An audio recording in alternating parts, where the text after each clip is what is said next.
Bonjour à tous, j'espère que vous allez bien. Bienvenue dans notre podcast, le Podcast Sister, le podcast en famille. Donc, c'est Podcast Sister Summer. Donc, on se retrouve toutes les trois. On est chacune dans nos maisons, en vacances ou pas. Et on a un autre sujet. Aujourd'hui, nous allons parler identité, compétition, titre, etc. Donc, c'est un sujet passionnant. J'espère que vous allez le suivre avec nous. D'ailleurs, je vous encourage à vous abonner et puis à mettre des commentaires si vous le souhaitez. Donc, bonjour Lily Rose, tu vas bien? Ça va, salut. Ouais, ça va Dina. Contente de vous voir. Ouais, le podcast en famille. Donc, on va se retrouver toutes au mois de septembre dans les studios à nouveau. Donc, aujourd'hui, on va parler d'un sujet qui me paraît tellement important parce que je pense qu'il y a une bonne confusion au niveau de l'identité. Donc, on aimerait voir ensemble, discuter un petit peu qu'est-ce que l'identité et en tant que croyant, qu'est-ce qui n'est pas l'identité? Parce que si on arrive à définir qu'est-ce qui n'est pas l'identité, on comprendra peut-être un peu mieux ce qu'est l'identité. Et moi, j'aimerais vraiment commencer en me rappelant de ce qu'une personne m'avait dit il y a des années lorsque je dirigeais la louange pendant 16 ans. Voilà, j'étais responsable d'un groupe de louange et le jour où j'ai arrêté, une personne est venue me voir et elle m'a dit mais tu arrêtes, tu vas quitter, etc. Mais qu'est-ce que tu vas devenir? Et c'est vrai que ça m'a super choquée parce qu'en fait, les gens ont l'impression que sans titre, sans position, sans carrière, en fait, ils n'existent plus et ils n'ont plus ils confondent identité et position. Ils confondent identité et titre. Et vous avez même des gens qui vont épouser des pasteurs, des chefs d'entreprise, des personnes qui ont des titres parce qu'en fait, elles sont en quête d'identité. Et moi, que le jour où cette personne m'a dit ça, j'ai été interloquée. En fait, j'ai pas su quoi répondre parce que j'avais jamais réalisé à quel point les gens pensaient que ton identité était liée à ta position. C'est pour ça qu'aujourd'hui, c'est vraiment dans le corps de Christ, on se retrouve avec des gens qui se battent pour avoir des titres de pasteur, voilà, un titre en vue et reconnu. C'est-à-dire que les gens veulent exister à tout prix aux yeux des autres. Et parce que ça nous permettent de devenir ce qu'on n'est pas, en fait. Et tout à l'heure, dans le podcast, on va déterminer, on va définir, avec la Bible, ce qu'est notre identité. Dieu nous a tous donné une identité, elle est en Jésus-Christ, ça c'est clair. Et elle n'est pas liée à notre titre, elle n'est pas liée à qui on est marié. Moi, je suis mariée à Jean-Marc Dufay, mais mon identité, c'est pas je suis mariée à Jean-Marc Dufay, parce que le jour, je divorcerai pas de mon mari, mais si un jour je me sépare de mon mari, j'ai plus d'identité. Si demain je suis mariée avec le Premier ministre, le jour où je me sépare de lui, j'ai plus d'identité. La femme du Premier ministre, non, j'ai une identité propre qui m'appartient, qui est celle que Dieu m'a donnée, quoi. Donc, je pense que c'est très grave parce que parfois on peut arriver à avoir des gens qui peuvent même se suicider quand ils perdent leur travail ou ils divorcent parce que je suis le chef d'entreprise qui rentre, qui fait vivre sa famille, etc. Si j'ai plus ça, je sais plus qui je suis, je sais plus qui je suis. Et c'est grave, et c'est là où je pense qu'il faut vraiment, surtout nous en tant que chrétiens, se plonger dans leur Bible. Et qu'est-ce que Dieu dit de nous? Tu liras peut-être, je sais pas si tu les as, les versets, Martine, qu'on a partagé tout à l'heure sur l'identité. Je pense que c'est important et c'est tellement simple, en fait. Notre identité, elle est écrite noir sur blanc dans la parole de Dieu, et il faut jamais oublier qui l'on est. Et il y a une deuxième chose que j'aimerais dire au niveau d'identité qui est important, c'est que c'est pas les gens qui déterminent notre identité. L'identité n'est pas déterminée par notre réussite, par nos échecs, par la maison qu'on a, la voiture qu'on conduit, par le titre que l'on a au niveau professionnel, ministère, par le nombre de personnes qui sont dans notre église. Notre identité n'a rien à voir avec tout ça. Et les gens recherchent ça parce qu'ils recherchent à exister, en fait, au travers de ces choses. Dans l'œil de l'autre, oui. C'est vrai que ce que tu disais sur l'identité. Quand on est devenu, nous, on est chrétiens, et c'est pour ça qu'on parle dans ces podcasts en tant que chrétienne, et puis des conseils aussi de la vie, parce qu'on peut pas dissocier les deux. Et notre identité, c'est étonnant de voir des mêmes chrétiens qui lisent la Bible, qui disent, par exemple, je lis là, Galates 3,26, tu es enfant de Dieu, tu es choisi de Dieu, tu es héritière en Dieu, je suis aimé de Dieu, qui le chantent. On le chante. Je suis aimé de Dieu, je suis l'ami de Dieu, je compte pour Dieu, je suis libre de la peur, de la honte, de la condamnation, je suis le temple du Saint-Esprit. Ces mêmes personnes, j'en ai plein, tu n'es plus esclave du péché, tu es à l'image de Dieu. Évidemment que ce sont que des choses de bienveillance, des paroles de bonté et positives pour les gens. Et cette même personne va profane et on entend beaucoup. Va confondre, comme tu dis, son identité, ce qu'elle fait, son travail, son service à l'église, et son identité, ce que Dieu lui a donné. Et la confusion, elle est facile parce qu'en fait, on nous conduit souvent. Les gens qui ont des leaders sont conduits à dévier, en fait. C'est une déviation.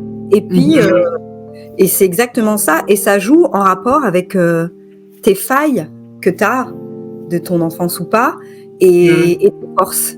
Et tes forces. Et malheureusement, ça vient de ton histoire. Et tout vient de l'histoire, de la base. Et je parlais hier avec un ami américain et je lui disais, je suis dégoûtée de voir les chrétiens se battre pour ceci, il a quitté l'église, il a fait ça, il a fait ceci, il me soumet pas, il est pas soumis, machin. Je dis, en attendant, parce que moi je travaille à la protection de l'enfance, je m'en prends plein les yeux. Et je dis, en attendant, le diable se régale avec les enfants. Absolument. L'identité, les abus, je veux même pas raconter parce que c'est horrible. Mais ce qui se passe au niveau des enfants, leur identité qui est vraiment détruite. Et le diable a dit, je vais les détruire dans leur identité. Je vais des adultes là, on a des placements d'enfants, des adultes qui ont été placés eux-mêmes quand ils étaient petits, on place leurs enfants parce que il y a eu une carence, il y a eu que du négatif dans l'identité. Et quand on arrive au travail, quand on arrive à l'église, quand on trouve ces personnes-là se remettent avec des personnes toxiques ou des personnes qui pourraient être leur père ou combler ou quoi que ce soit, toutes ces carences qu'on peut avoir ou tout ce positif, malheureusement, on le recherche dans l'autre, quoi. Et c'est là qu'on se fait assassiner ou pas. On a des ressources. C'est comme le burn-out, hein. Tu as des ressources, tu as des forces, tu as des faiblesses. Et notre identité, elle est faite de forts et de bas. Et le bas nous pousse à chercher dans l'autre un réconfort, une réponse, un père spirituel, une maman, une yaya. C'est comme si on demandait à l'autre de combler ce qu'on n'a pas. Tout à fait. Et là, mais à mon avis, les problèmes viennent là parce que, imagine, dans le mariage, ça a été le cas. Et c'est vrai que c'est Joyce Meyer qui avait commencé à en parler, ou c'était, comment il s'appelle? John Maxwell qui disait qu'il était parti à une conférence et lui, il était l'orateur et puis il y avait par moments des ateliers et on demande à sa femme, est-ce que votre mari vous rend heureux? Et lui, il était fier, il attendait à ce que sa femme dise, ah oui, c'est un homme fort. Et elle a dit non. Et il était choqué, il était honteux. Elle a dit non, c'est pas lui qui me rend heureux, mon bonheur, je vais le chercher moi-même. C'est-à-dire que le mariage, c'est pas un endroit où l'autre est là pour te combler, te rendre heureux. C'est-à-dire si ton mari fait la tête toute la journée, te rend pas heureux, c'est ta responsabilité de décider. Les attentes. Tu vois ce que je veux dire? Les attentes. Et beaucoup se marient en disant, ah ben lui, il va me faire rire. Ah ben lui, il va me donner ci, les attentes. J'ai pas eu de père, j'ai pas eu de papa. Je veux un homme plus âgé qui va faire office de mari-père ou une mère, une femme. Et c'est grave parce qu'en fait, on réalise pas que notre identité, on en a la charge nous seuls. Tu dis les attentes. Bien sûr qu'on a tous plus ou moins des carences dans notre enfance. Bon, voilà, rien n'est parfait. L'église, la famille parfaite n'existe pas. Il y a beaucoup de dysfonctionnements dans les familles d'un côté ou d'un autre. Mais arrivé à un moment, quand on grandit, et il faut vraiment beaucoup de maturité pour réaliser que je peux pas exiger de l'autre ce que j'ai pas reçu quand j'étais jeune. Et parce qu'en fait, au niveau de l'identité, on est malheureux toute sa vie, sinon si l'autre ne nous donne pas. Et dans l'église, c'est pareil, mais sauf que dans l'église ou même dans le travail, on peut se retrouver à des gens qui abusent de l'autre. Exactement. Les gens, je pense que les gens, des fois, confondent activité avec identité, confondent position avec identité. Et moi, je me rappelle quand j'ai pris ce choix d'arrêter beaucoup de casquettes. Et c'est vrai que la personne à qui je disais que j'arrêtais tout me dit alors vous faisiez ça, vous faisiez ça, vous faisiez ça, etc. Et quand vous arrêtez tout ça, qu'est-ce que vous faites, qu'est-ce que vous devenez? Et c'est vrai, quand j'ai entendu ça, je l'ai regardé, je suis tombée des nues, donc je l'ai regardé sans voix, je suis restée sans voix. J'ai dû passer à autre chose parce qu'après, en quittant cette scène, parce que c'était vraiment une scène pas très réjouissante, mais révélatrice, importante. Et ben, je me suis dit, Dina, tu es ce que Dieu t'a dit que tu serais. C'est-à-dire que tu as ta propre identité. Mon identité, elle n'était pas à travers une activité, même si j'y mettais du mien, mais elle est à travers Christ, elle est à travers ce que j'ai décidé d'être, etc. Et puis, je me rappelle aussi, il y a des années, quand je venais d'être responsable d'un service, les gens commençaient à m'appeler pasteur, les gens commençaient Et donner ce que je ne voyais pas en moi. Et à un moment donné, j'ai dit non, moi je suis juste une servante, je sers, voilà, je suis une volontaire. Et c'est vrai qu'on pouvait dire que j'étais rebelle, etc. Parce qu'à l'époque, j'étais timide, réservée. Mais quand je l'ai pu être, je suis restée, j'ai gardé mon identité. C'est-à-dire que j'ai gardé qui je suis. J'étais Dina. C'était pas dans la confusion. Pas dans la confusion, qui savait ce qu'elle voulait, qui savait pourquoi qu'elle voulait, parce que Dieu lui parlait.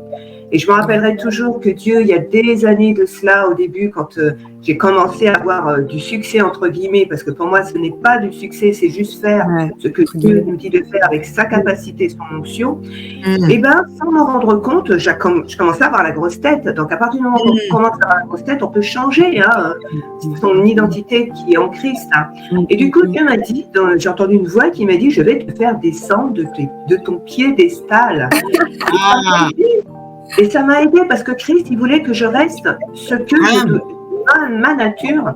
Il voulait que je reste la Dina comme il l'a connue. Mais bien sûr, il m'a changé avec les fruits de l'esprit. Il a rajouté des choses en moi. Il a retiré ce qui était inutile en moi. Mais j'ai gardé mon identité. Quand je vois qui je suis maintenant, j'ai mon identité. On peut me dire quoi que ce soit professionnel, que ce soit ministériel, que ce soit personnel. Je ne changerai pas. Je sais qui je suis en Christ. Et ce qui est dommage, c'est que les gens qui vous disent ça, Mylène, tu disais ça tout à l'heure, et c'est vrai que moi, quand j'ai quitté une position, on m'a dit, mais les personnes très mignons, voilà, ils m'ont pas dit ça méchamment, mais il y en a une qui m'a dit, mais qu'est-ce qu'on va devenir ? Je dis, écoute, moi, je suis pas ton Dieu, déjà, et Dieu va continuer de faire ce qu'il a fait avec moi quand j'étais là, il va continuer de faire. Et puis moi, je vais poursuivre mon chemin. La Dina, Bienvenue, va poursuivre son chemin avec sa capacité, avec son identité. Et tout. Pourquoi je vous dis tout ça ? Parce que si on écoute tous ces gens-là, on se perd. Et c'est vrai, je dis aux gens, tu t'es perdu, elle est perdue, elle est plus ce qu'elle était avant, on la reconnaît plus. Bien sûr, parce qu'elle a laissé les gens, les situations, la changer, la transformer, même l'aveugler. Et je remercie vraiment Dieu, et nous devons remercier Dieu quand nous sommes alertes, quand nous sommes sensibles à son esprit, il faut le dire, de ce que j'ai dit non, je sais qui je suis en Christ, et Martine a détaillé tout à l'heure qu'est-ce que l'identité, et les gens ne connaissent pas qu'est-ce que l'identité personnelle, qui en est, etc. C'est pas lié au travail, c'est pas lié à quoi que ce soit, c'est lié à nos propres choix, nos propres décisions, qui on est. Parfois, nos familles, il faut le dire. Donc, nous, on a une identité d'unité dans la famille. Ça, c'est notre identité liée à la famille. C'est dans notre identité individuelle. Comme Mylène le disait aussi, c'est notre propre choix. Et c'est aussi surtout se respecter. Parce que le jour où je ne me respecterai plus, je perdrai mon identité. Voilà. Et les gens confondent identité avec activité, identité avec travail, identité. Il ne faut pas qu'il y ait cette confusion. Et vraiment, c'est comme le salut. On n'est pas sauvé parce que la famille est sauvée. Ça serait triste quand même. Mais on est sauvé individuellement par rapport à ce qui est dans notre cœur. Et ce qu'on Voilà. Moi, je pense qu'il y a un côté volontaire Je me demande s'il n'y a pas un côté volontaire des gens. Parce que tu as des personnes qui viennent qui viennent dans les églises, en fait, évangéliques. La porte leur est ouverte, il y a de la musique, il y a de la bienveillance. Bien souvent, ces personnes-là, elles ont eu une histoire et elles veulent retrouver une famille ou elles veulent retrouver un besoin d'appartenance. Mais on les guérit pas, en fait. Elles guérissent pas, malheureusement. Elles se font tellement embobiner par des leaders spirituels, des pas bons, qu'elles en oublient de se construire elles-mêmes avec ce que dit la Bible, parce qu'il y a tellement de choses bienveillantes. La Bible, elle est là, elle est sous les yeux. Mais non, cette personne, elle va se reconnaître dans l'autre, dans ce leader. Une mère, j'ai un foyer, j'ai le privilège de dormir chez le pasteur et de cirer ses pompes. Jusqu'au jour où elle se réveille et ça fait vaisselle, voilà. Et là, c'est carrément la chute. Et l'identité, en fait, cette personne, elle est restée dans les problèmes de l'âme j'ai besoin de ce reconnaissant, j'ai besoin d'avoir une maman, j'ai besoin d'une famille, ma famille était décousue dans le monde. Ils viennent à Christ et paf, ils retombent dans les c'est là où je suis indignée, parce que tu as des personnes fragiles qui viennent à Christ avec des problèmes d'identitaire, mais qui peuvent les régler d'un côté et en plus ensuite se bâtir avec la Bible, la louange, des bonnes relations avec les chrétiens. Or non, elles tombent dans une église avec un pasteur gourou qui est dans les abus spirituels.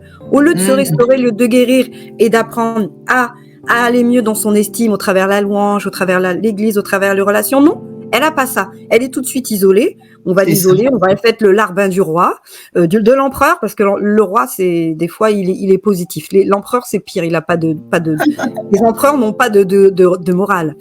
Et du coup, l'empereur est paf. Tu croyais, c'est comme si tu arrives avec quelqu'un de bienveillant. Tu dis ça y est, elle vient me sauver. Elle sourit devant tout le monde. Puis après, le visage devient bizarre. Et là, tu dis ça y est, je me suis encore fait avoir. Et cette personne fait avoir parce qu'en fait elle est passée dans un autre système de manipulation de choses qu'elle avait l'habitude de subir, qu'elle avait déjà subi, parce qu'elle a en face d'elle un leader malveillant. Et c'est beaucoup de ça quand on voit la fille, là, j'ai vu sur les réseaux une fille qui se réjouit d'être le larbin de ce monsieur, le petit fil qui dépasse de sa veste, elle va le couper, elle aura plus de vie, vous n'avez pas de vie et renonciation à soi, mais cette personne, si on gratte son passé, je pense c'est une personne peut-être qui a été mise dehors de sa famille, son père l'a jamais reconnue, elle a la gloire là maintenant d'être le serviteur, le ministre du pasteur, de quoi que ce soit, et son identité, elle l'a pas construit. Du coup, elle est revenue au point de départ. Elle est venue en Christ. La Bible était censée lui apporter, mais au contraire, l'Église l'a détruit encore plus. L'Église ne lui apporte rien pour l'aider dans son identité. Et c'est là que je suis en colère contre ces gourous de l'âme, ces gens qui disent que la psychologie, c'est pour les gens, c'est pas pour les chrétiens, mais alors que non, justement, ça fait partie. Ils en veulent pas, ils s'en débarrassent de cette psychologie. Un ensemble de choses, bien sûr. Parce qu'ils savent que la psychologie, à un moment donné, je parle de la psychologie, pas de la psychanalyse et tout, qui est bizarre. C'est Freud et tout ça, ça n'a rien à voir. C'est quelque chose de bienveillant et la psychologie va aider la personne. Et c'est pour ça que certains pasteurs veulent pas, c'est ridicule de s'adonner à la psycho et tout. Ils savent pas que la psycho, ça a été créé par Dieu. La psycho, bien sûr, c'est c'est là, il y a l'esprit, il met le corps. C'est ça. L'esprit, il met le corps. La psycho, c'est quoi? C'est l'âme, c'est le corps. C'est la personne, le profond, c'est clair. Comme si tu enlèves ton cerveau de ton corps de temps en temps pour le mettre sur une table. Non, ça fait partie de... Et moi, franchement, je suis toujours celle qui est énervée. Je suis un peu la syndicaliste. Non, moi, je suis assez d'accord. En fait, c'est une bonne chose. Non, en fait, je pense que dans le cadre que tu dis, par exemple, la personne qui a des carences, qui a eu un manque et qui se sent honorée d'être voilà, dans une position quelconque, etc., et qui se donne corps et âme pensant que ça va aider. Je pense que c'est aussi à la responsabilité de la personne qu'elle sert de ne pas profiter de la situation, de mettre un frein en disant, de discerner à qui elle a affaire. Cette personne-là, bon, elle veut aider tout ça, mais je pense qu'on va la mettre dans un cadre où elle va aider un peu. On va pas, où elle a besoin de plus ceci. Je pense que aussi, en tant que leader, on devrait être capable de discerner. On peut pas dire, toi qui sers du matin, qui te donne corps et âme, qui m'aide et tout ça, t'es une bonne personne, et les autres, c'est des lâches, ils veulent pas, ils aiment pas Dieu, ils sont en désamour parce qu'ils veulent pas me servir, etc. C'est non, je pense qu'il faut, parce que en fait, l'Église, les leaders doivent guérir aussi. Ils sont là pour guérir les gens et discerner pour. Alors, bien sûr qu'ils peuvent pas aller voir les 1200 personnes s'ils ont ce nombre-là dans leur Église, mais de l'estrade, le message qu'ils donnent, c'est pas un message centré sur eux, c'est un message centré sur Christ, et c'est ce genre de message qui t'aide à avoir ton identité. Si de l'estrade, tu ramènes tout à toi, à qui tu es. Quand j'étais jeune, quand j'étais petit, quand j'étais jeune, la publicité des bienfaits de Dieu que sur ta vie, parce que les autres, ils n'ont pas, ils n'ont rien vécu. Hein. Donc, le problème, c'est qu'arrivé à un moment, les gens vont y croire, ils sont là assis, ils reçoivent. Et il y a un lavage de cerveau qui est fait, et tu n'as plus d'identité, tu ne sais plus qui tu es. Si tu as un appel de Dieu, tu ne l'as plus parce que tu n'es pas appelé. De toutes les façons, il n'y a qu'une poignée de personnes qui sont appelées au ministère. Le reste, c'est pas important. Et tu ne te construis plus en Dieu. Tu ne te construis plus. Alors, Dieu nous a. En fait, je crois que Dieu nous a tout simplement à tous. Dieu nous a tout donné pour réussir aujourd'hui. Par rapport à sa parole. par rapport au ministère. Bien sûr qu'aujourd'hui, on est dans les derniers temps, il y a beaucoup de paroles en ligne, il y a beaucoup de paroles de Dieu plus qu'avant. Mais je vais dire, arrivé à un moment, je pense qu'il faut pas tout accepter, il faut pas sauter dans tout. Je pense il y a deux choses qu'il nous faut avoir, c'est la connaissance de ce que dit la Bible en ce qui nous concerne et le discernement.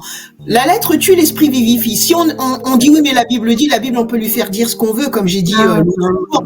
Par contre, des fois, on te dit des choses qui pourtant sont bibliques, mais dans ton cœur, il y a un blocage. Comme tu dis, Martine, il y a une indignation. C'est pas de cette façon. Tu vois ce que je veux dire? Et je pense que l'identité, c'est pareil. Arrivé à un moment, tu dois être capable de discerner que tu dois aussi savoir dire non. C'est comme, par exemple, quelqu'un, un mari qui rentre, mais sa femme, elle fait tout, quoi. Elle fait les courses, lui, il travaille pas. Elle fait les courses, elle travaille, elle fait le ménage, elle s'occupe des enfants. Lui, il travaille pas, il va arrivé à un moment, si toi, tu dis pas stop, les gens vont te marcher dessus. Mais clair. C'est clair. Et c'est pas mauvais de dire stop. Tu dois apprendre. Dieu va te dire, mais je t'ai donné des instincts pour te protéger. Qu'est-ce que tu fais là? Bah oui, bien sûr. Ça fait partie aussi de ton identité. Tu as un instinct. Cette relation, elle est toxique. J'arrête, elle me détruit. On demande trop de moi et quand je donne pas, on me met de côté, on me fait la tête, on me critique. Ça peut pas être fait de l'Église, ces choses-là. Et donc, dans ton identité, une personne qui est une carence identitaire, elle va se jeter à corps perdu. Elle va faire tout ce qu'on lui demande jusqu'à épuisement, jusqu'à mort spirituelle. Et c'est ça le problème. Et puis ceux qui quand même discernent, savent qui ils sont, arrivent à un moment, vont dire non, stop, je descends, j'arrête. C'est plus possible. On peut pas. Et c'est vrai, Mylène, ce que tu dis. C'est vrai qu'il y a besoin, quand on vient à Christ, s'il y a eu des traumas dans l'enfance, parce que on a beau venir à Christ, on change, on devient chrétien comme nous on a été vers 17 ans. Il y a des choses qui se passent bien, mais le quotidien, il est là. On va à l'église, on est content, on chante des chansons, on lit la Bible, nous, on a eu cette vie-là. Mais les traumas, ils restent. Et il faut pas cracher sur la psychologie. Il faut pas cracher parce que eux, sur notre identité, ils vont nous aider en entendant qu'on s'épanouit en Christ, en entendant qu'on grandit en Christ, en entendant qu'on grandit. Rien n'empêche que et c'est pour ça, il y a des trucs que j'aime pas trop dans des églises. Et j'ai discuté avec notre cousin Didier, il est allé à une espèce de conférence. Alors c'est quelque chose qui se passe avec des psychologues et tout ça. Et ça fait un peu, et il me disait, oui, telle personne m'a aidé à pardonner mon père. C'était dur dans ma vie, dans mon métier, dans mon rôle avec mes enfants, dans mon rôle avec ma femme. J'avais ce problème-là, j'avais ce truc. Voilà, j'arrivais pas à m'en sortir. Des fois, je pouvais. Et puis il m'a dit, il a été à ce campus. C'était un grand campus. Et je lui ai dit, mais il me dit, Martine, c'était des spécialistes qui nous encadraient, des psychologues, des thérapeutes. Ni lambda, dit parce que ça refait sortir des choses graves, des choses. Et des fois, on s'improvise dans les églises. Et encore pire, on met encore plus les gens dans les assujettissements, dans la soumission, toutes ces choses.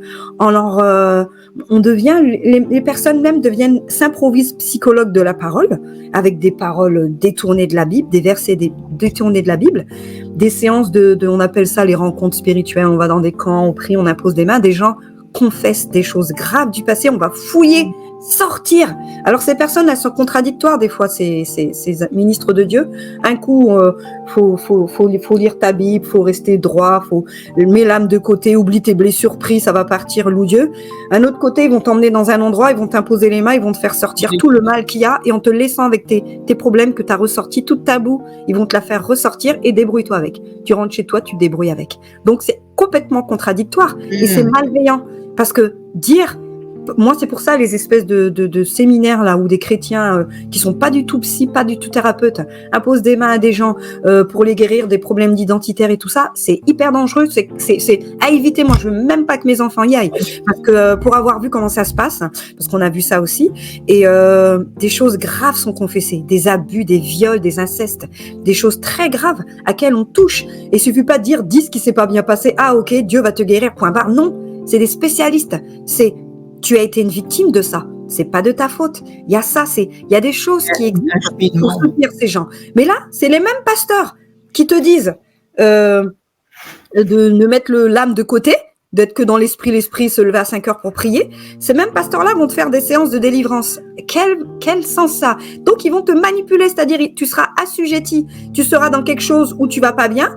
Cette même personne oublie, va pas ceci, mais en même temps, je te dis ce qui t'est arrivé et on s'occupe de tout ce qu'on met en exergue, on met en évidence tout ce qui n'a pas été dans leur vie.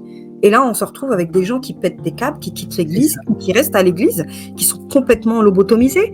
Mais et c'est grave, je trouve. Ça devrait être condamnable ces attitudes-là, parce que dans les églises, on vient souvent quand on a une blessure. Souvent. Oui. Quand on a une blessure.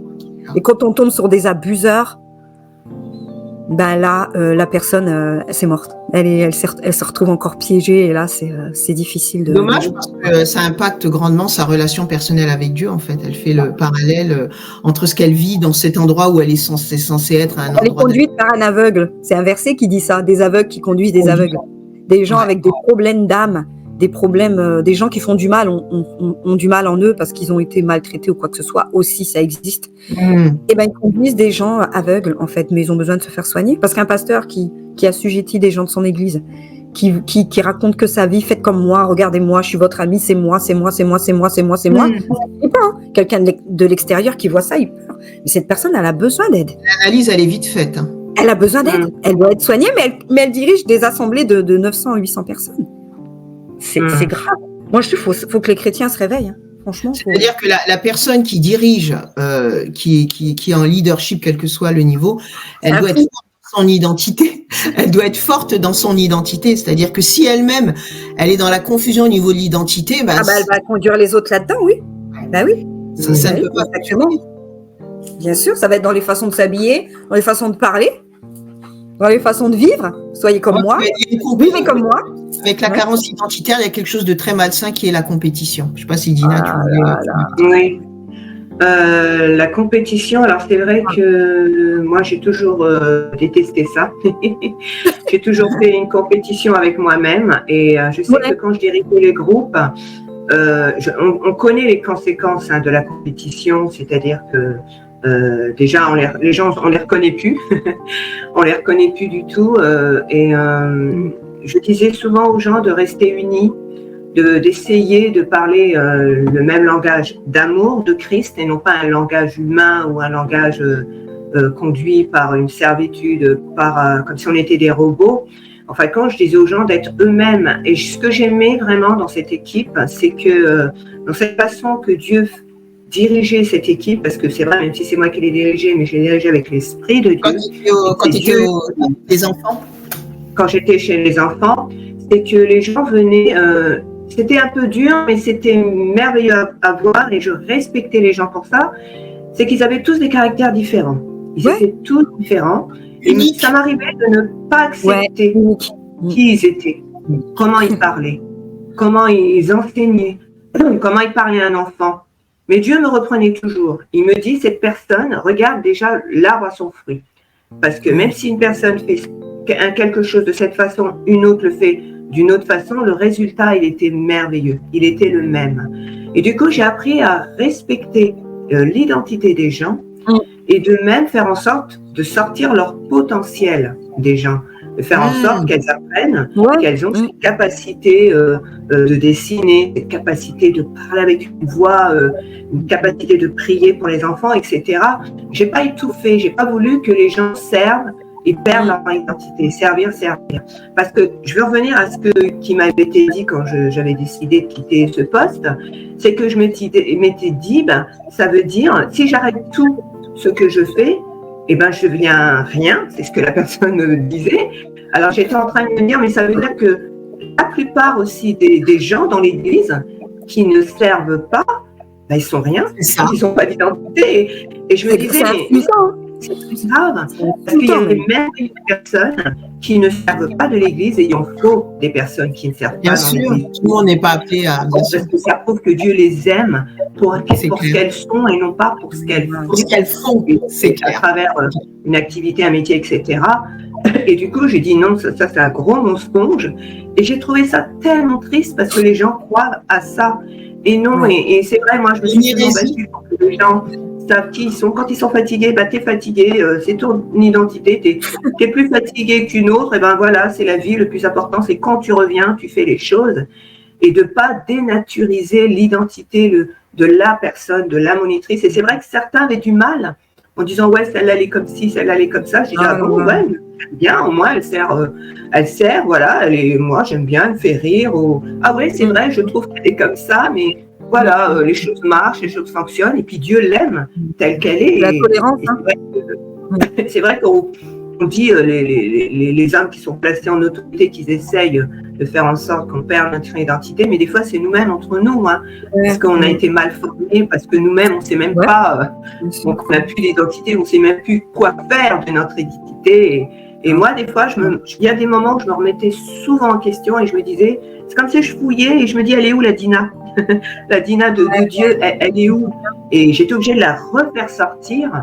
Et du coup, quand cette personne m'a dit ça, je n'ai absolument pas accepté parce que ce soit pour moi et pour les autres, et les gens doivent apprendre qui sont Christ et puis qu'ils ont besoin de vivre sans les gens. Comme disait tout à l'heure Mylène, une épouse, elle a besoin de vivre sans son époux aussi. Elle a une identité. De savoir qu'elle existe, voilà. Même si elle n'est pas mariée. Il y a une chose que tu as dit tout à l'heure que je trouve qui est très important, c'est que c'est légitime, c'est un droit d'être soi, en fait. Oui, soi, absolument. De ne pas penser comme les autres, de ne pas agir comme les autres, de ne pas être d'accord. C'est pas de la rébellion, ça veut pas dire que tu fais de la délation dans le dos des autres. Non, c'est-à-dire que tu es comme ça, tu peux pas. Il y a des moments où tu fais des efforts, un travail sur toi pour couler dans le sens, bon, tu travailles en équipe, bon, il y a des, mais tu peux pas vivre tous les jours comme ça. Arrivé à un moment, tu dois être face à comment Dieu t'a créé.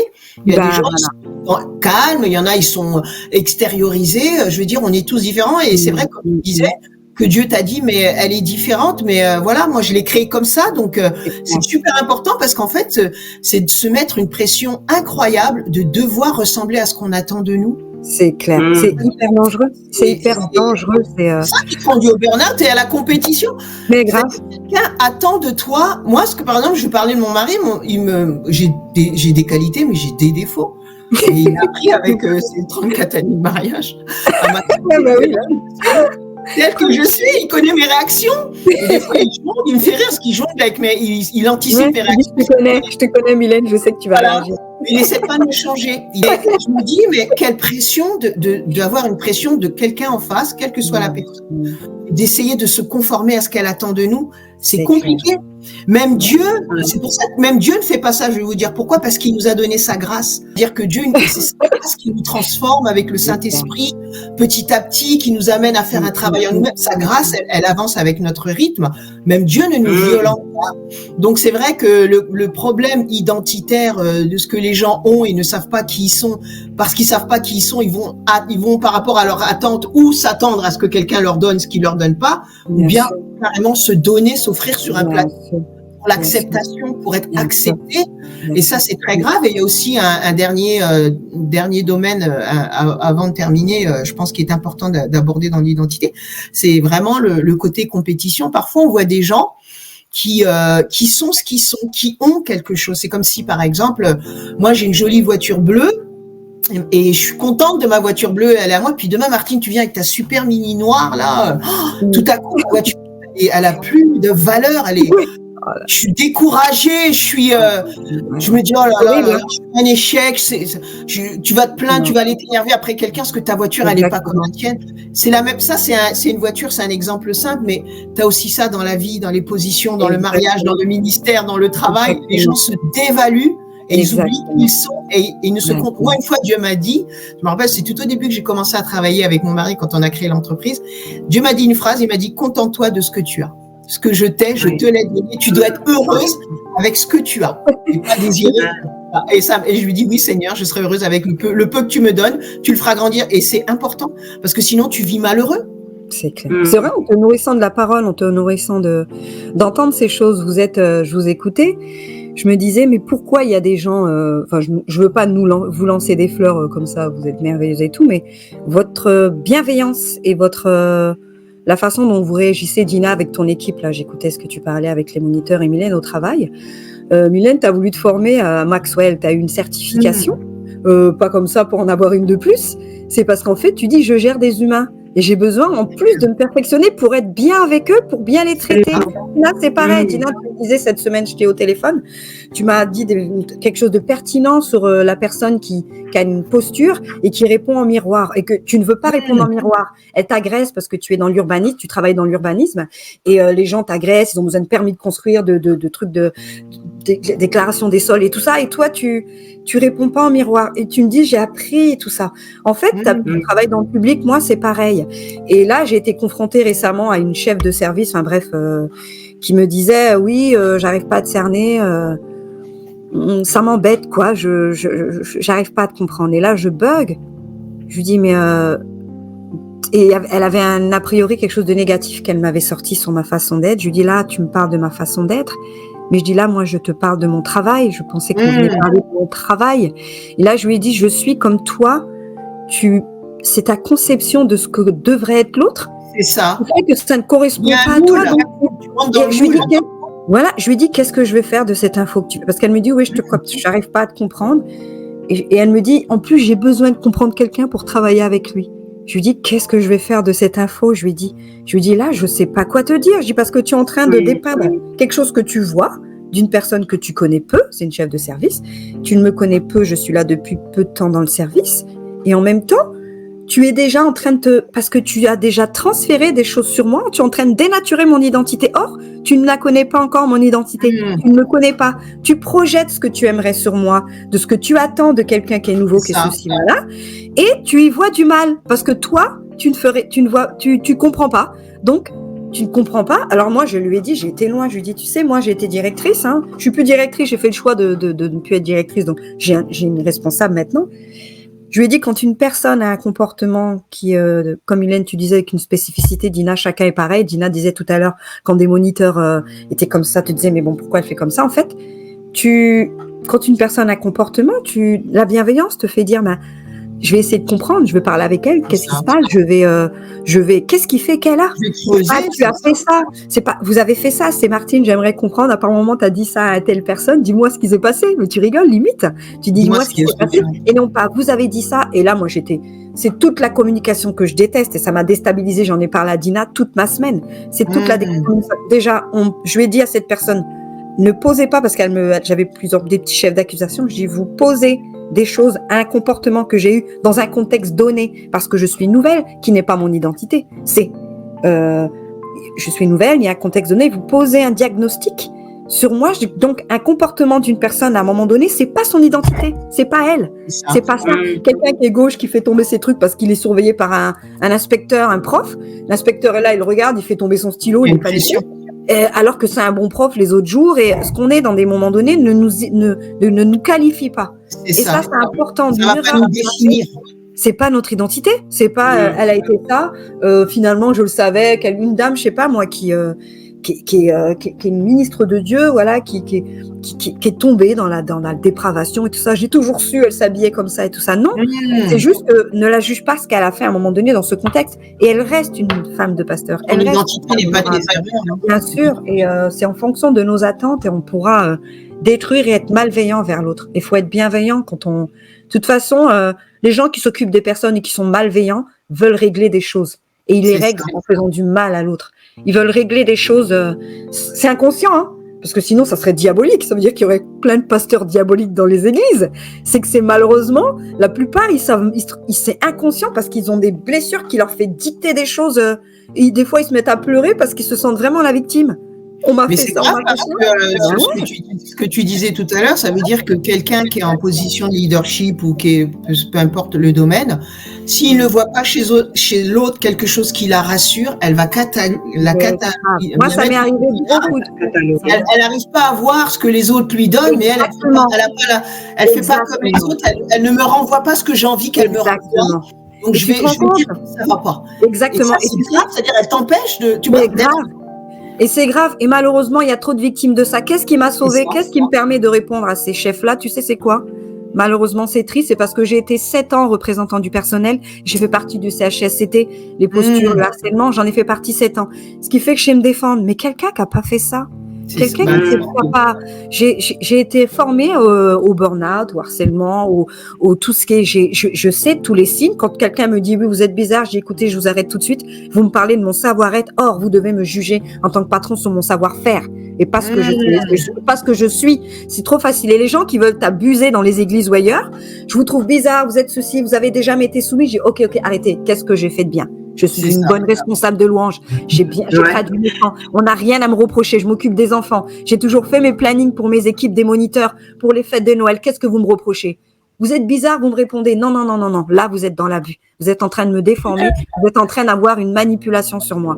Et c'est tellement. Moi, c'est vrai. Un jour, on m'a dit oui, vous êtes rebelle ou je sais pas quoi. Ça m'a vexée. Après, j'ai envie de dire mais oui, je suis rebelle là parce que vous êtes en train de dire quelque chose. Oui, je suis rebelle. Mais après, dans le coup, je me suis dit pourquoi je me suis vexée? Parce que le premier abord, c'est quand on nous balance quelque chose de négatif, on se défend. On lui dit oui, j'ai été rebelle à ce moment-là. J'assume. Je l'assume. J'ai été rebelle. Ce que vous dites, non, j'ai été rebelle parce que non, je suis pas d'accord avec ce que vous dites. Et je l'assume. Et toi, tout de suite, tu vas dire rebelle, tout de suite, tu vas voir rebelle quelqu'un de mauvais, de négatif. Et les gens, ils te manipulent. J'allais dire, nous, on est chrétiens, donc c'est vrai que je veux parler des pasteurs, je veux pas parler des rabbins ou des imams, parce que je connais pas. On peut parler que de ce qu'on connaît, de ce qu'on a vécu. Et nous, on est sortis tous les trois, parce que l'église où on a grandi n'a pas toujours été comme ça. Ça fait, on va dire, depuis 4-5 ans que ça s'est radicalisé. Et tant de personnes qui sont encore dans les églises qui souffrent et qui nous appellent, qui disent je souffre, mais mais pourquoi je les vois toujours servir et être comme des serpillères dans ces ministères-là? Parce qu'ils ont pas il y a cette peur, il y a personne autour d'eux pour les aider, en fait, pour les encadrer, pour leur donner, pour les aider ils arrivent même pas à mettre le doigt sur le problème en lui-même. Je suis pas contre toi, je suis pas rebelle, je suis pas là pour des problèmes, mais je veux être respectée, je me respecte. Donc tu me respectes. Exactement. Et ça, c'est quelque chose, c'est difficile pour un leader d'église d'entendre on va dire celle-là, elle fait ses affaires et tout ça. Mais non. Tu vois ce que je veux dire? Et là-dedans, parce qu'il faut aussi peut-être avoir une force de caractère. Il y a des gens, ils ont peut-être pas la force de caractère. Il faut être aussi équilibré là-dedans en même temps. Faut être comme ça, en même temps, faut être équilibré. Est-ce que l'écriture, des fois, faut laisser parler, faut laisser faire, faut laisser Dieu te justifier, etc. Lui dire par un moment, c'est important de s'asseoir et de dire non, cette limite-là, je te laisserai pas là. Par un moment, quelqu'un, par exemple, comme tu dis, tu donnes l'exemple, Martine, tu as un rendez-vous avec une personne qui est ton supérieur, quel que soit le domaine. Elle commence à prendre l'ascendant, à être insultant, à te malmener. Tu as le droit de dire, je mets un terme à cette conversation. Il y a de la mauvaise traitante de votre part, il y a un manque de respect, il y a un abus, il y a une façon où vous élevez votre part, vous menacez avec des versets. Donc je vais quitter et puis quand vous serez, je reviendrai, mais je refuse. Faut avoir de la force, hein. Je refuse catégoriquement d'entrer dans je refuse. Pardon, et le pire, c'est que tu vas imposer tes limites, il va t'arriver une galère, ta voiture va tomber en panne. Oh là là. Tellement formaté que tu vas te dire Dieu me punit parce que j'ai pas voulu. Oh là là, ouais. Tellement formaté, mais ça va très loin. Contrôle. Et très loin. Et toi-même, tu te dis, il m'est arrivé ça parce que j'ai pas été à l'église dimanche, on m'avait dit.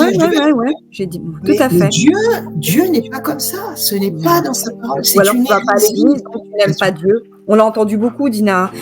Si vous n'êtes pas à l'église l'après-midi, c'est que vous n'aimez pas Dieu. Et tout ça, tu dis, mais et du coup, paf, tu retournes à l'église, t'es fatigué, tes enfants ont besoin de se reposer, tu les traînes dans la voiture. Tu fais pour Dieu, tu fais pour l'homme. Et ton identité, elle dépend de ce que l'autre dit. J'ai un truc là-dessus, je voudrais qu'il parle. J'avais lu dans un livre, la plupart d'entre nous espèrent avoir l'occasion, grâce au travail à l'église qu'on fait, d'accéder à une reconnaissance de la valeur personnelle de notre singularité.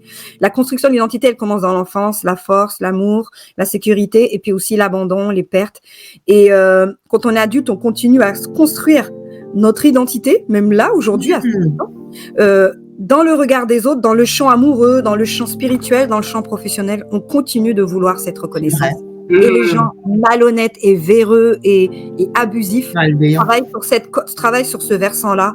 Et quand t'es pas réveillé, nous, le podcast Sister, c'est bien vraiment, c'est pas un peu l'artifice comme ça, c'est des choses, des constatations. Et nous-mêmes, on ne s'est jamais laissé assujettir, faut le dire. On est des filles. On nous appelle les filles vioméniles, hein. Même si on a plutôt notre jeune fille, mais voilà. Et on s'est jamais laissé. Moi, j'ai eu des discussions où des personnes m'ont dit, on m'a jamais dit ça. J'ai dit, il serait peut-être temps parce que ce que vous faites, c'est pas bon. Et je me dis, mais personne n'a jamais remis telle personne quand elle disait, quand elle faisait. Pourquoi? Bien avec des tristesses. En fait, on devrait même pas savoir que quelqu'un passe par des tristesses. On devrait être toujours bienveillant. Alors, je dis ça, c'est facile. Ça nous arrive de blesser quelqu'un, moi aussi, d'être dans des paroles. On est consciente. Mais le plus possible, travailler à ça en te disant, nous, on nous avait toujours appris dans le métier d'éducateur, parce que des fois, on disait, oui, on aimerait avoir plus de renseignements sur cet enfant. Pourquoi il se comporte ça?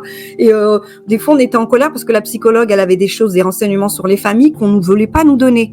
Et on comprenait pas cette psychologue-là. Elle disait, et un jour, elle nous a dit, Martine et votre équipe, je étais l'éducatrice chef, et elles m'ont dit, je n'ai pas besoin de vous dire ce qui se passe dans la vie de cet enfant pour que vous le occupiez bien de lui. Et ça m'a fait tilt, c'était il y a 20 ans, quand j'ai commencé à être éducatrice. Elle a dit, Martine, si vous êtes tout le temps bienveillant, machin, si l'enfant subit de l'abus, si l'enfant est maltraité, si le parent dit pas, tant que tu restes bienveillant, ça lui fera du bien sur le moment. Si tu commences à être dans des choses bizarres, le punir, lui mettre des punitions, alors qu'à la maison il est maltraité, là tu lui fais du mal. Et je me suis dit, l'église c'est pareil. Quelqu'un qui vient, tu connais pas sa vie. Il va louer, il va se monter, comment ne pas te louer, il va danser, il va bouger. Il est peut-être, c'est son havre de paix. Et toi, tu vas le bousiller, tu vas l'assujettir, si tu connais pas sa vie, quoi. Et ça me Et je veux dire, Dieu te reprochera jamais d'avoir trop aimé quelqu'un, d'avoir été patient avec quelqu'un. Et comme tu dis, j'avais lu dans un livre sur la manipulation que les manipulateurs, les pervers ou les gens qui ont, je les juge pas comme étant le diable parce qu'ils souffrent. Et le spécialiste, il parle quelque chose, un mécanisme qui s'est fait. Tu sais, les manipulateurs, c'est souvent des gens qui, petits, avaient déjà été effrontés, avaient déjà des spécificités, mais qui n'a pas été corrigé par le parent. Au contraire, le parent a vu quelque chose de magnifique. Elle est intelligente, mon fils, regarde ce qui sort. Ils ont amplifié. Mettre sur un piédestal cette insolence, ce manque de respect, pas de cadre. Et l'adulte devient comme ça. Qu'est-ce qu'il veut une fois qu'il est grand? Qu'est-ce qu'il veut? Il veut dominer des gens. Et le spécialiste dans le livre, que j'avais lu un livre de Lausanne qui disait, ces gens, forcément, tu les retrouves en responsabilité, président, chef d'entreprise, chef de PDG de ceci. Ils veulent ce truc-là, cette domination, ce mal. Ils veulent faire le mal sur l'autre, mais c'est inconscient. C'est quelque chose c'est pour ça, je comprends pas que des chrétiens, pasteurs qui disent on est né de nouveau, toutes choses sont devenues nouvelles, mais ça, ils le gardent. Ça veut dire qu'ils auraient eu besoin de voir un psy, en fait. C'est ça. Et en fait, tant qu'ils refusent d'aide, ben ouais, ils auraient besoin d'aide. Moi, je suis en colère après eux, vraiment une colère, parce que ils vivent la belle vie des BM, on porte leur sac, on va à Dubaï, machin. Mais en même temps, je me dis, ils sont des victimes d'eux-mêmes, mais en même temps, ils en font d'autres. Dans l'identité, j'ai même pas envie de dire, j'espère que vous trouverez une identité, parce qu'on l'a tous. On a tous une identité, chrétien ou pas chrétien. Il faut juste pas l'étouffer, il faut juste pas permettre aux gens de l'étouffer. Et tout ce qui a été dit, vraiment, c'est surtout, comme on fait à chaque fois, Podcast Sister, c'est pour encourager, c'est pour édifier, c'est aussi pour vous faire réfléchir. Vous voyez, moi, des fois, je regarde pas tout sur YouTube, mais voilà, je regarde toujours des enseignements ou des choses dites très courtes. Il y a toujours quelque chose qui me fait réfléchir et qui me dit, eh oui, et Dieu dans tout ça, quelle est mon attitude, je suis en bon endroit, etc. Donc, pensez à votre identité, pensez aussi à tout, si vous vivez de l'abus, réfléchissez, remettez tout ça au pied de la croix, remettez ça dans la prière, demandez de l'aide, peu importe quelle aide, comme Martine a très bien parlé des aides psychologiques ou des aides spirituelles, hein, peu importe, mais en tout cas, Dieu vous mettra les bonnes personnes autour de vous parce que vous en avez besoin. Et comme dit Mylène, vraiment, Dieu est amour et il ne nous abandonne pas, il ne nous abandonne jamais, vraiment, et il est là pour nous sortir de toute situation. Et puis, il ne faut pas qu'on oublie, il ne faut pas que les gens oublient la chose la plus importante, c'est les âmes, c'est l'évangélisation. Et si on laisse tout ça agir dans notre vie, que ce soit la compétition, l'abus ou le manque d'identité, eh ben, on perd notre temps et les âmes vont en enfer. Mylène en a parlé peut-être. On peut donc pas. Voilà, je te laisse le mot de la fin. En tant que pasteur, on ne peut pas vouloir sauver le monde et négliger ses propres Non. On ne peut pas vouloir avoir une méga church et puis rassembler la terre entière, sauver le monde.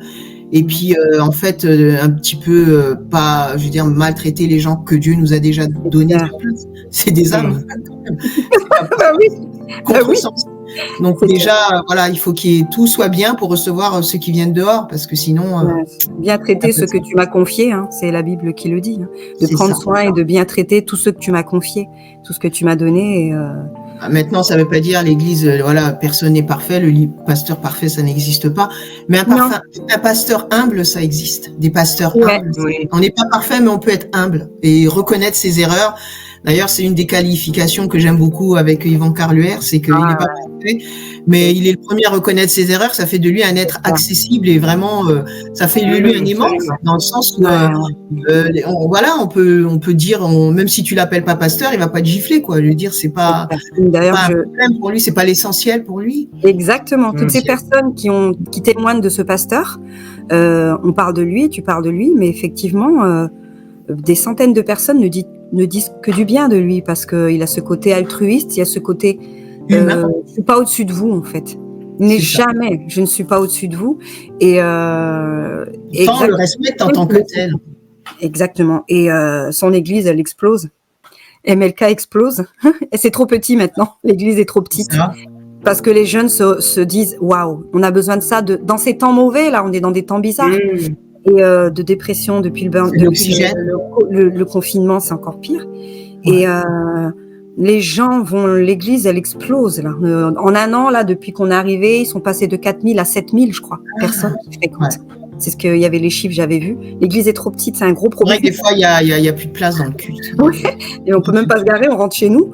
Et pourquoi ? Parce que l'être humain, même c'est des gens qui viennent, qui connaissent pas la Bible, rien, ils traversent Créteil, ils traversent la cité, ils viennent, ils entendent une parole bienveillante, ils entendent du gospel. Ils s'entendent pas juger, les messages ne sont pas jugés, l'enfer, voilà, et ils restent. Et tous les 2 mois, il y a 150 personnes qui se font baptiser tous les 2 mois. C'est du délire. J'ai jamais vu ça, en tout cas depuis que je suis née. En tout cas aux États-Unis peut-être, mais j'ai jamais vu ça et je trouve ça. Merci à cette église, merci. Il nous a vraiment fait du bien en tout cas. Amen, c'est vrai. Alléluia. Bah écoutez, j'espère que vous avez été bénis par ce podcast d'1 heure, je crois, c'est ça, non ? Oui. 59. Bien ouais, on va se retrouver prochainement pour parler d'un autre sujet très intéressant. Donc, merci Lily Rose, merci Dina. Et puis, que Dieu vous bénisse. Je vous dis à la prochaine. Au revoir. À la prochaine, Mylène, Dina. Ciao.